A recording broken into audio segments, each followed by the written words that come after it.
Step out ಮಾಡಿ 6 ಹೊಡಿಬೇಕು ಅಂದರೆ ಕೂಡ ನಿಮಗೆ ಇದೇ ಹೆಲ್ಪ್ ಆಗೋದು.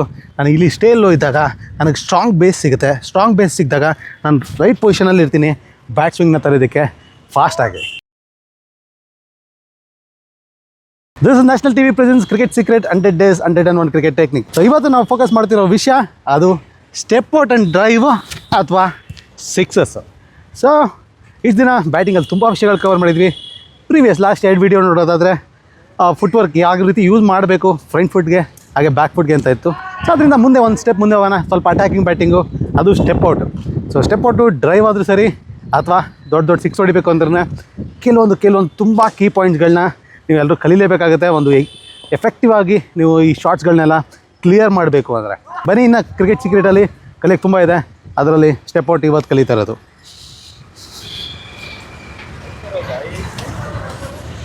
ಸೊ ಇಂಪಾರ್ಟೆಂಟಾಗಿ ಫಸ್ಟ್ ಆಫ್ ಆಲ್ ನಾವು ಸ್ಟೆಪ್ ಔಟ್ ಯಾಕೆ ಮಾಡ್ತೀವಿ ಅನ್ನೋದು ಇಂಪಾರ್ಟೆಂಟ್ ಆಗುತ್ತೆ.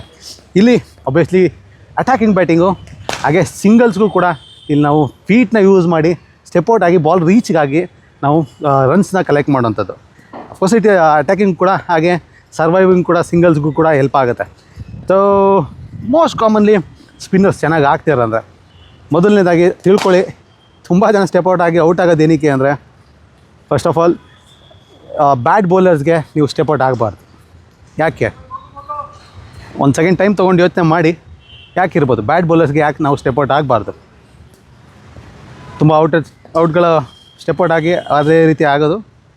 ಸೊ ಏನು ಅಂದರೆ ಆ್ಯಕ್ಚುಲಿ ಬ್ಯಾಟ್ ಬೌಲರ್ ಆಗಿದ್ದರೆ ಅವನಿಗೆ ಗೊತ್ತಿಲ್ಲ, ಆ ಬೌಲರ್ಗೆ ಗೊತ್ತಿರಲ್ಲ ಇಲ್ಲ ಆಗ್ತಾರೆ ಅಂತ, ಯಾವ ರೀತಿ ಸ್ಟೆಪ್ ಔಟ್ ಮಾಡೋಕ್ಕಾಗುತ್ತೆ, ಇಲ್ಲಿ ಅಂತ ಹೋಗೋಕ್ಕಾಗುತ್ತೆ. ಸೊ ಅಲ್ಲಿ ಟ್ರ್ಯಾಪ್ ಆಗೋಂಥದ್ದು ಚಾನ್ಸಸ್ ಜಾಸ್ತಿ ಇರುತ್ತೆ.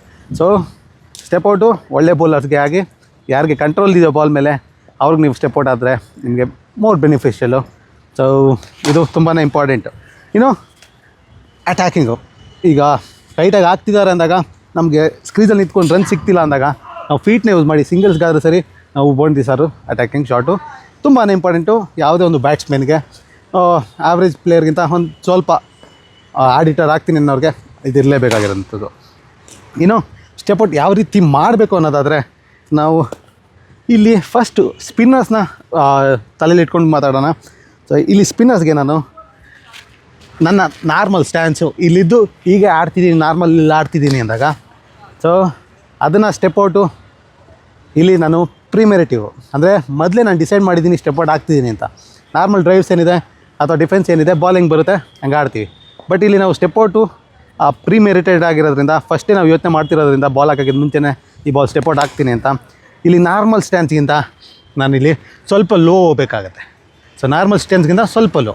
ಅದು ಯಾಕೆ ಅಂದರೆ ನನಗೆ ಲೋ ಇದ್ದಷ್ಟು ನನಗೆ ಲಾಂಗ್ ರೀಚ್ ಸಿಗುತ್ತೆ. ಯಾಕೆ ಲಾಂಗ್ ರೀಚ್ ಸಿಗುತ್ತೆ? ನನಗೆ ಲೋ ಇದ್ದಾಗ ಈ ಕಾಲಿಂದ ಪುಷ್ ಮಾಡೋದಕ್ಕೆ ಜಾಸ್ತಿ ಚಾನ್ಸಸ್ ಇರುತ್ತೆ. ನಂದು ಜಾಸ್ತಿ ರೇಂಜ್ನ ಕ್ಲಿಯರ್ ಮಾಡ್ಬೋದು, ಹಾಗೆ ಲೆಂತ್ನ ನಾನು ಕವರ್ ಕೂಡ ಮಾಡ್ಬೋದು. ಸೊ ಇನ್ನೂ ಒಂದು ಅಡ್ವಾಂಟೇಜಸ್ ಏನಿರುತ್ತೆ ಅಂದರೆ ಸ್ಟೇ ಲೋ ಇರೋದ್ರಿಂದ ಇಲ್ಲಿ ನಾನು ಕೆಳಗಡೆನೂ ಹೊಡಿಬೋದು ಹಾಗೆ ಮೇಲೂ ಹೊಡಿಬೋದು. ಸೊ ಇದು one of the key point ನಾವು ಸ್ಟೆಪ್ ಔಟ್ ಆಗಬೇಕು ಅಂದರೆ.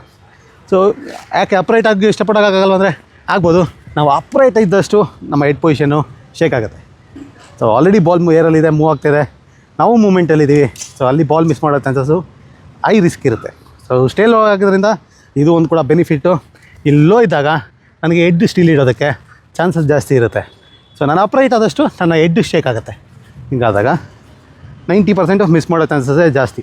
ಸೊ ಅದಕ್ಕಾಗಿ ಒಂದೊಂದು ಮೇನ್ ಕೀ ಪಾಯಿಂಟು ನಾವು ಸ್ಟೆಪ್ ಔಟ್ ಆಗಬೇಕಾದ್ರೆ. ಸೊ ಇನ್ನು ಯಾವ ರೀತಿ ಸ್ಟೆಪ್ ಔಟ್ ಮಾಡ್ಬೋದು, ಎಷ್ಟೊಂದು ಜನ ಸ್ಟೆಪ್ ಔಟ್ಗೆಲ್ಲ ಕೇಳಿರ್ತೀರ, ನಡ್ಕೊಂಡು ಬಂದೆಲ್ಲ ಹೊಡೆದಿರ್ತಾರೆ. ಸೊ ಅದನ್ನೇ ಯಾವ್ದು ಏನಂತ ಕರೀತಾರೆ ಅದನ್ನೆಲ್ಲ ಇದೇ ವಿಡಿಯೋದಲ್ಲಿ ತಿಳಿಸ್ಕೊಡ್ತೀನಿ. ಒಂದು ನಾರ್ಮಲ್ ಕನ್ವೆನ್ಷನಲ್ ಸ್ಟೆಪ್ ಔಟ್ ಅಂದರೆ ಈಗ ಈಲ್ ಕ್ಲಿಕ್ಕಿಗೆ ಅಂತೀವಿ, ಈಲ್ ಕ್ಲಿಕ್ಕಾಗಿ ಆಡುವಂಥದ್ದು. ಅದರರ್ಥ ಕಂಪ್ಲೀಟ್ಲಿ ನಾನು ಈ ಕಡೆ ಕ್ಲೋಸು ಆಗ್ತಿಲ್ಲ, ಈ ಕಡೆ ಓಪನು ಆಗ್ತಿಲ್ಲ, ಸೈಡ್ ಆನ್ ಪೊಸಿಷನ್ ಮೇಂಟೈನ್ ಮಾಡಿ ನಾನು ಬಾಲ್ರಿಗೆ ರೀಚ್ ಆಗ್ತಾಯಿದ್ದೀನಿ. ಇಲ್ಲಿ ಅಡ್ವಾಂಟೇಜು ನಾನು 2 ಸೈಡ್ ಆಫ್ ದ ವಿಕೆಟಲ್ಲಿ ಮೋಸ್ಟ್ ಆಫ್ ದ ಟೈಮ್ಸ್ ಆಡ್ಬೋದು. ಇನ್ನೊಂದು ಪೊಸಿಷನ್ ಮಾಡ್ಕೊಳ್ಳೋದು, ಎಕ್ಸ್ಪೆಷಲಿ ನೀವು ಇನ್ಸೈಡ್ ಔಟ್ ಶಾಟ್ ಎಲ್ಲ ಹೊಡಿತೀರಾ, ಕನ್ವರ್ಟ್ ಮಾಡ್ತೀರಾ ಅಂದರೆ ಸ್ಕಿಲ್ ಲೆವೆಲಲ್ಲಿ ಇದು ಹೆಲ್ಪ್ ಆಗುತ್ತೆ. ಇದನ್ನು ಕ್ರಾಸ್ ಓವರ್ ಬ್ಯಾಕ್ ಅಂತಾರೆ.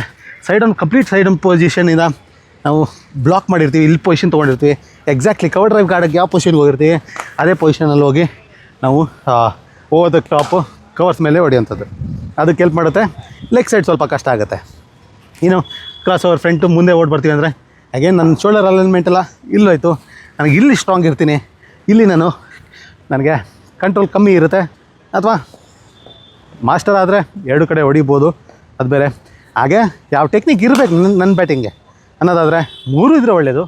ಆದರೆ ಯಾವ್ದಾದ್ರು ಒಂದಂತೂ ಇರೋದು ನಿಮಗೆ ತುಂಬಾ ಇಂಪಾರ್ಟೆಂಟ್ ಆಗುತ್ತೆ. ಸೊ ಯಾವ ಸ್ಟೈಲ್ ಆಫ್ ಸ್ಟೆಪೌಟು ನಿಮಗೆ ಸೂಟ್ ಆಗುತ್ತೆ ಅನ್ನೋದನ್ನ ನಿಮ್ಮ ಕೋಚರ್ಸ್ ಅಡ್ವೈಸ್ ತೊಗೊಂಡು ಫಸ್ಟು ಯಾವ 3 ಟ್ರೈ ಮಾಡಿ, ಯಾವ್ದು ನಿಮಗೆ ಬೆಸ್ಟ್ ಸೂಟಬಲ್ ಅದನ್ನು ಮಾಡಿದ್ರೆ ನಿಮಗೆ ಜಾಸ್ತಿ ಬೆನಿಫಿಟ್ಸ್ ಇರುತ್ತೆ. ಸೊ ಇದು ಇಂಪಾರ್ಟೆನ್ಸು ನಮ್ಮ ಸ್ಟೆಪೌಟ್ಗೆ. ಇನ್ನು ಸ್ಟೆಪೌಟ್ ಮಾಡಿ 6 ಹೊಡಿಬೇಕು ಅಂದರೆ ಕೂಡ ನಿಮಗೆ ಇದೇ ಹೆಲ್ಪ್ ಆಗೋದು. ನನಗೆ ಇಲ್ಲಿ ಸ್ಟೇಲೋ ಇದ್ದಾಗ ನನಗೆ ಸ್ಟ್ರಾಂಗ್ ಬೇಸ್ ಸಿಗುತ್ತೆ. ಸ್ಟ್ರಾಂಗ್ ಬೇಸ್ ಸಿಕ್ಕಿದಾಗ ನಾನು ರೈಟ್ ಪೊಸಿಷನಲ್ಲಿ ಇರ್ತೀನಿ ಬ್ಯಾಟ್ ಸ್ವಿಂಗ್ನ ತರೋದಕ್ಕೆ ಫಾಸ್ಟಾಗಿ. ಸೊ ಅದಕ್ಕೆ ಸ್ಟೇಲೋಗಿಂದ ಹಿಡಿದು ಇಂಪಾರ್ಟೆಂಟು ನಮಗೆ ತುಂಬಾ ಇಂಪಾರ್ಟೆಂಟ್ ಆಗುತ್ತೆ. ಸೊ ಅದಕ್ಕೆ ಸ್ಟೇಲೋ ಇರೋದು ತುಂಬ ಇಂಪಾರ್ಟೆಂಟ್ ಆಗುತ್ತೆ. 4-5 ಸೀಕ್ರೆಟ್ಗಳು ಅದೊಂದರಲ್ಲೇ ಇದೆ. ಸೊ ಅಷ್ಟು ಇಂಪಾರ್ಟೆಂಟ್ಸು ಖಂಡಿತ ಈ ಸ್ಟೆಪೌಟ್ಗಿದೆ. ಹಾಗೆ ನೀವು ಸ್ಟೇಲೋ ಇದ್ದಷ್ಟು ಬೆನಿಫಿಟ್ ಜಾಸ್ತಿ. So all the best, keep practising, keep hitting lot of sixes.